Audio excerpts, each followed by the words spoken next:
Hello everyone, my name is Cam Ingram and I'm here today with our sales manager, Tim Kuhn. And we're in the RoadScholars. We're actually in one of our fabrication shops and we're going to be doing a video today on Porsche 904 models as well as specifically chassis 78 right behind us. Yeah, incredibly special 904, and we'll get to that in a minute. We're coming up on Pebble Beach, and as a history of RoadScholars, it's our 10th anniversary going to Pebble. It's the 70th anniversary of Pebble Beach, and very special for them and the Concours. You know, from 2011 with Hans Peter's Porsche's Gemund, right, the 75 930, the 52 bent window cabriolet, the 51 America Roadster, the Carrera Abarth in 2019. Of course, last year was a wash, thank you to the pandemic. What's so special about each time going back to Pebble Beach? It's just so special. I mean, it's competing with the top shops in the world, restorers, historians, the environment, the pressure, all of that. You know, it's just the things that our company thrives on, as you well know. Yeah, so you still like that. You still like the pressure from, you know, just overall being there on the lawn with seeing the other beautiful, you know, great, significant cars from around the world, and the time it takes, the energy that, you know, you and the team puts into it, you know, preparing and getting a car ready and being accepted into Pebble Beach. You still love that process, that it still gets to you.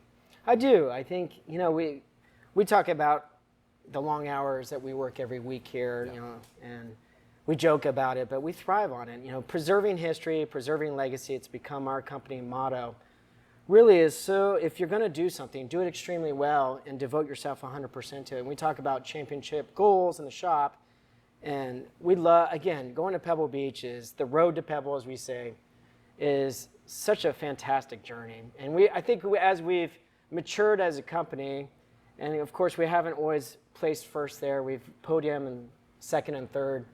It doesn't matter where you finish. It's really about the honor of just showing there. It really is something. And to go through the steps of bringing a car and doing the homework of the research, the execution of the details, and bringing it to fruition to be able to show there it's an amazing process. And I think, again, as our company has matured, we've really learned to enjoy that.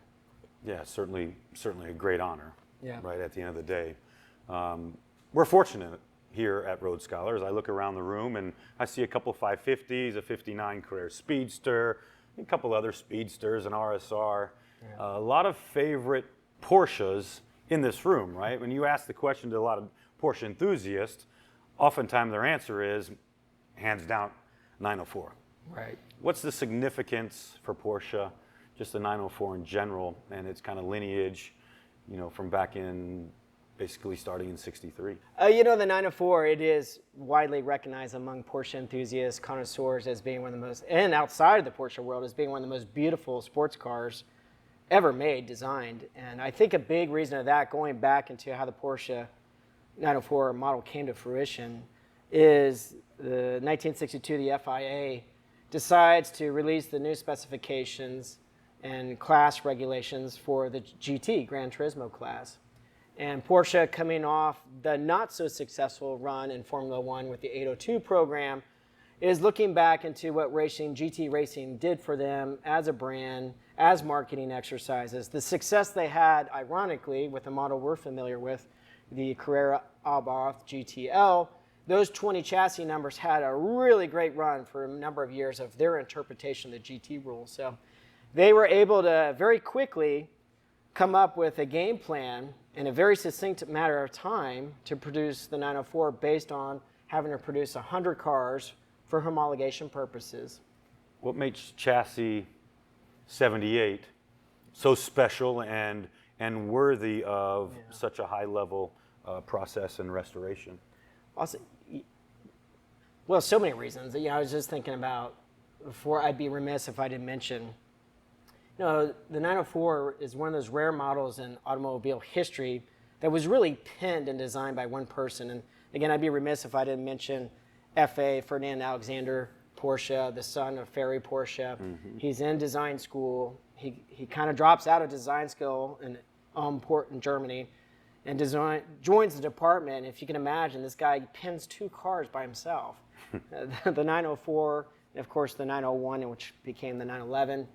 But from paper to running prototype, he does it in 4 months, again, because they're on this tight timeline to meet FI requirements to produce this car to get back to racing after the Formula One somewhat, not debacle, but expensive program. Yeah. And I think that's why this car really speaks to people. It's such a uniform design done by one person, not a committee car, that is so beautiful and really quite, of course, it being the very first fiberglass Porsche on a steel box frame, it starts the whole, which would later become the Ferdinand Piëch fiberglass era of weaponry for Porsche and motorsports, and of course, an iconic decade for Porsche and motorsports winning championships. These are Gran Turismo cars that were winning overall races. Right out of the box at the Targa Florio, it wins overall against much higher category competition. But the story of Chassis 78 is fascinating. This young Argentine, who's 27 years old, his name is Andre Vanini.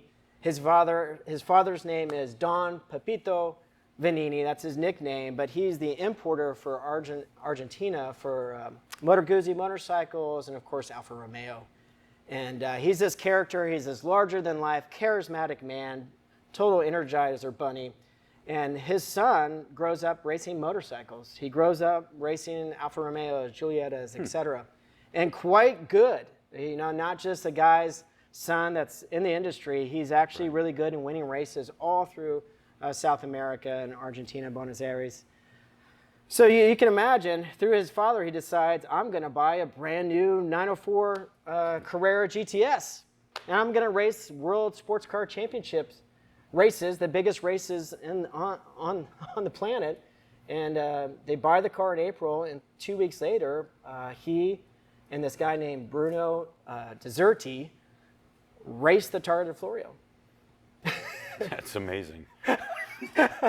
And so they show up, and not only does he order a 904, but he orders the extra package. He orders the endurance package, which is, it has a spoiler, it has a lockable fuel cap, it has a lockable oil cap, and it has extended gears, a different gear ratio for the more endurance-based races. Yeah. And these 2 guys show up, and he signs a contract. He gets Porsche to sign a contract that they're going to support them, these 2 Argentine young guys, both under 30 years old. And they're going to support them in races all over Europe. And on lap 6 of the Targa, of course, the Targa's 45 miles at the time. They're leading the 904. They're leading their class, and they also have laid down the fastest lap.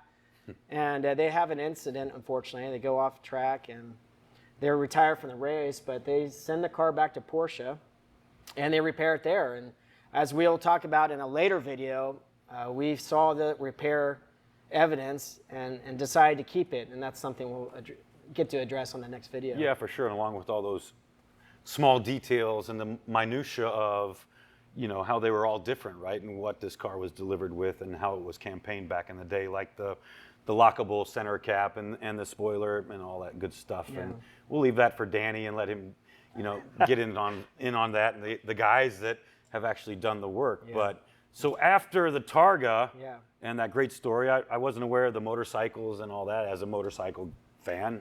A lot of you know that. Where did it go from there? What was next for Chassis 78? Well, crazy. They go back to the factory and they repair the front end nose damage. And after that, they go to one of the most grueling races, the 1,000-kilometer race at Nürburgring, which at the time was just a grueling 6-hour race. Yeah. And they did quite well. They end up finishing 10th overall, 5th in class. And again, these are 2 guys that have, racing experience, but they're racing on the greatest stage of the sports car world at the time. And for them to do that well is just exceptional. There's no real reason why, we have no record of why they didn't go to Le Mans, but they decided to do one more race, the 12-hour Reims in Champagne region, France. And it's a great story, and we got quite a bit of photographs and storyline of how it transpired. But again, you can imagine these 2 young studs, Argentines, and they've driven from Germany to Nürburgring, and now they've driven from Nürburgring to France to do testing. And it was a late entry. They couldn't get room, so they ended up sleeping in the 904 for 2 days before the race. I'm really excited about this project, and it's really the kind of bringing awareness of what the 12 Hours of Reims race was. And you know, that race, that circuit was a Grand Prix race in France. Fast circuit, over 5 miles long, but it had 2 straightaways that were really notorious because they're over a mile long. So cars would get up to terminal velocity, and there were slipstream battles. So you can imagine this race, the 12 Hour Reims race, started at midnight. So you started at midnight, and you raced into the next day. And again, these heavy for 12 hours, top speed, slipstream battles. And this car finishes 4th overall in first in class, beating the Porsche factory teams and a number of 2.904s there. And then you had, of course, the great Ferrari 250 LMs there. You had Phil Hill, Bonner. You had the Ford Cobra Daytona Coupe there, raced by Bondurant. You had all these mega stars there. And these guys are like, who are these 2 Argentines? Right. And they're fast. Just hapless going out. Hapless. Yeah. And there's this great picture of the guy, Nassif Estefano, his co-driver, who later raced Formula One. But he and Andrea are drinking this Magnum champagne. And they've beat the Porsche factory. Later on, they go back to the Porsche factory. There's a great photo of them with Dr. Porsche, and he's just blown away by these 2 guys. And it's a great story from there. They never raced the car again. And he keeps the car all the way to 1978, which, of course, is his chassis number. Yeah, it's very ironic, right, that they kept the car until 1978 and sold it. And then from after those guys, yeah, in 1978, where'd it go? This guy, his name Ernst Benzian. Sadly, he's no longer with us, but amazing man, great collector, really ahead. And if you think in 1978, he was buying cars. He bought cars that were original. He was really about original cars. Preserved so many great, fantastic, significant Porsches.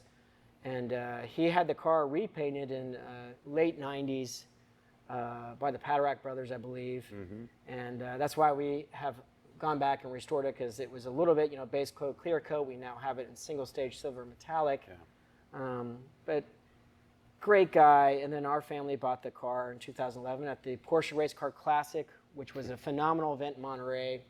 And we bought it directly from Mr. Benzian and his family. Great, and it was a great story. Yeah, certainly he was one of the pioneers and kind of. But 3 owner 904, 3 World Championship races, incredible story. And it's just, again, it always goes back to the stories and the people. That's what makes these cars so compelling. Well, everyone, thank you for joining us. We look forward to seeing you August 15th, 2021 on the lawn at Pebble Beach. Cam, super excited. What an honor. Just can't wait for the significant 904 chassis 78. Just what a story. Yeah, I mean, August 2021 is quite a ways from now, but I'm really looking forward to it. It's going to be a blast.